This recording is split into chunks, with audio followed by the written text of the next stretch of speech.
របៀបចិញ្ចឹមព្រាបសម្រាប់អ្នកចាប់ដើមថ្មីបាទគោរពជំរាបសួរពុកម៉ែបងប្អូនឥឡូវយើងមកដឹងអំពីរបៀបចិញ្ចឹមព្រាបដំបូងបងប្អូនដំបូងយើងត្រូវតែរៀបចំទ្រុងបងប្អូនរៀបចំទ្រុងឲ្យបានស្អាតត្រឹមត្រូវសុវត្ថិភាពកុំឲ្យកែឆ្មាកដុលពុះចូលមកខំពេលយប់យើងត្រូវបិទបាំងខ្យល់បានបងប្អូនហើយទ្រុងព្រាបនោះត្រូវមានពន្លឺចូលខ្លះហើយនឹងមានខ្យល់ចេញចូលបរិសុទ្ធទីតាំងទ្រុងព្រាបយើងត្រូវមានកន្លែងស្ងប់ស្ងាត់ដើម្បីកុំឲ្យព្រាបផ្អើលចុច like ដើម្បីគាំទ្រ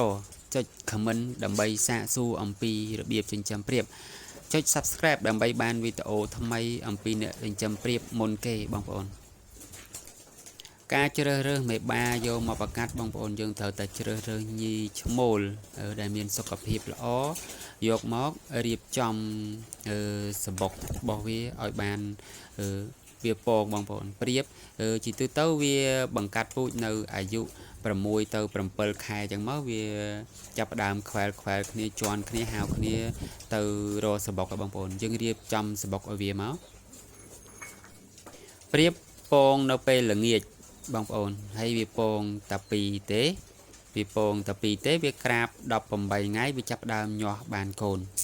ពេលដែលវាញាស់បានកូន18ថ្ងៃហើយវាចិញ្ចឹមកូនបាន15ថ្ងៃទៅ20ថ្ងៃវានឹងចាប់ដើមពងមួយសាទៀតបងប្អូនជីទូទៅព្រាបមួយគូមួយឆ្នាំយើងអាចចិញ្ចឹមបានផលរហូតដល់16ទៅ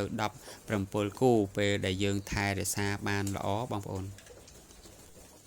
ចំពោះចំណីវិញព្រាបវាស៊ីស្រូវមានពោតមានសណ្ដែកមានបាយមានក្របធញ្ញជាតិដូចជាក្របល្ងអីហ្នឹងបងប្អូនឈប់ការឈប់រត់អីហ្នឹងវាស៊ីបានហើយព្រាបមួយក្បាលវាស៊ីអត់ដល់មួយខាំទេបងប្អូននិយាយទៅមួយខាំហ្នឹងវាអាចស៊ីបានមួយក្បាលវាអាចស៊ីបាន3ថ្ងៃមួយខាំព្រាបផឹកទឹកស្អាតបងប្អូនមួយអាទិត្យយើងអាចដាក់លាយវីតាមីនម្ដងទៅហើយនឹងការធ្វើអនាម័យយើងត្រូវបោសទ្រុងមួយអាទិត្យម្ដងឬមួយក៏មួយអាទិត្យ2ដងបងប្អូនរបៀបចិញ្ចឹមគឺយើងអាចលែងចូលគ្នាទាំងអស់ក៏បានយើងអាចដាក់បន្ទប់មកបន្ទប់មេបាមួយគូក៏បានហើយចំពោះការរៀបចំព្រាបនៃចិញ្ចឹមវិញគឺមេបាយើងដាក់ដោយមេបាហើយព្រាបកូនយើងដាក់ដោយព្រាបកូនព្រោះអីអាកូនព្រាបហ្នឹងវាស៊ីចំណីអត់តាន់មេទេបងប្អូនដាក់ក្នុងបន្ទប់កាត់មកគូមកទ្រុងគឺជាបញ្ហាស្រួលទេបើយើងដាក់ទឹកហើយនឹងដាក់ចំណីគ្រប់គ្រាន់ទៅគឺបញ្ហាវាស្រួលប៉ុន្តែបើសិនណាយើងចិញ្ចឹមលែងចូលគ្នាបងប្អូនវាអាចមានអត់មេជីវិតដោយសារតែព្រាបវាជន់គ្នាទៅមានព្រាបឈ្មោលមករំខានបើចំពោះការចិញ្ចឹមព្រាបយើងត្រូវដាក់ប្រហាក់ផែលគ្នាឲ្យឈ្មោលច្រើនពេកទេវាអាចនឹងជុលគ្នាដណ្ដើមមេ